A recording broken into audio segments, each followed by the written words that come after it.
Hey, my name is Caitlin Casella. I'm a physical therapist here at Practice Human Physical Therapy. One of the things I see a lot of patients for is complaints of hip pain, especially in the outer hip, due to gluteal tendinopathy, which is an irritation of the tendons in the outer hip that come and attach into the upper thigh bone here in the side of the hip and attach also into the sacrum along the sacral border. So this can show up as just kind of achiness around this SI joint area, kind of sharp pains or tenderness right around the outer upper thigh with things like walking, going up and down stairs, or lying on that side with pressure on that side.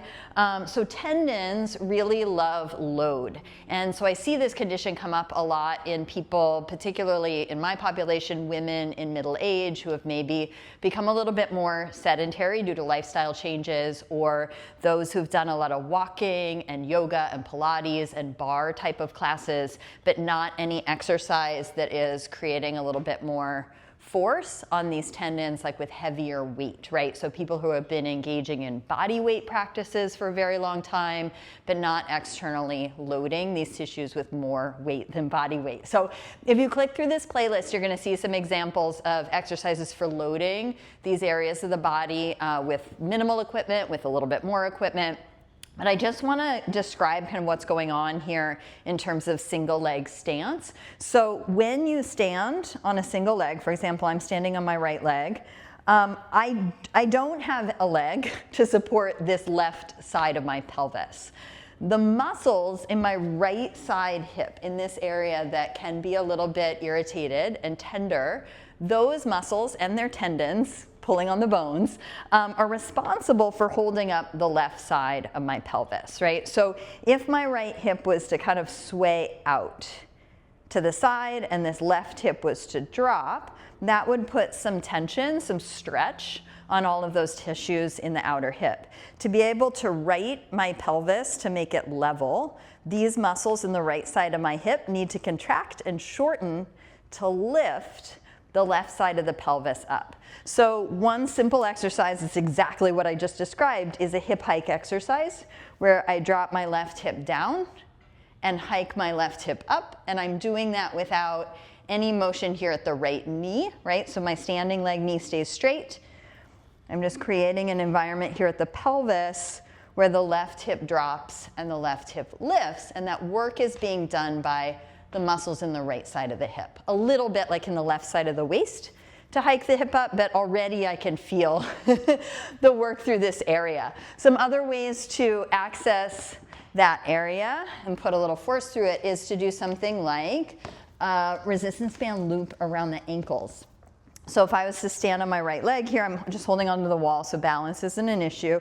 If I stand on my right leg and push my left leg out to the side, this might seem like it's a left leg exercise because the left leg is moving, but really this is targeting those muscles in the right side of the hip. One could also, if you don't have access to a band, just stand against a wall. So I'm bending up my left knee here and pushing my left leg into the wall. So I'm creating resistance in this direction with the left leg, but I'm not moving.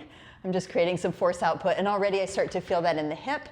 Bonus points here, or more activation for all of these gluteal muscles. If you keep pressure into the wall, little knee bend here, and hip hinge part of the way, and then keep that pressure while holding, and keep that pressure against the wall while coming back up. So it's kind of a single leg deadlift or a single leg hip hinge action while also hitting out into the wall with that lifted leg. So these are just kind of a few examples of how we would use a hip hinge pattern on a single leg, or hip abduction, that's where you take a leg out to the side while standing on a single leg to generate some force through these muscles and tendons. And often these like kind of achy outer hip conditions start to clear up once we introduce a little bit more load and force into that area. That makes tendons like generally pretty happy. Bonus is when you start strengthening this part of the body, you get a lot stronger for things like walking,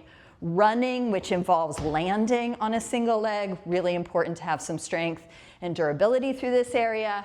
And then things like going up and down stairs. So even just a step up type exercise is a single leg exercise that's really good for strengthening the outer hip, especially if you hold a weight on the side that's opposite that working leg. So take a little scroll through some of the examples that I have here in this playlist.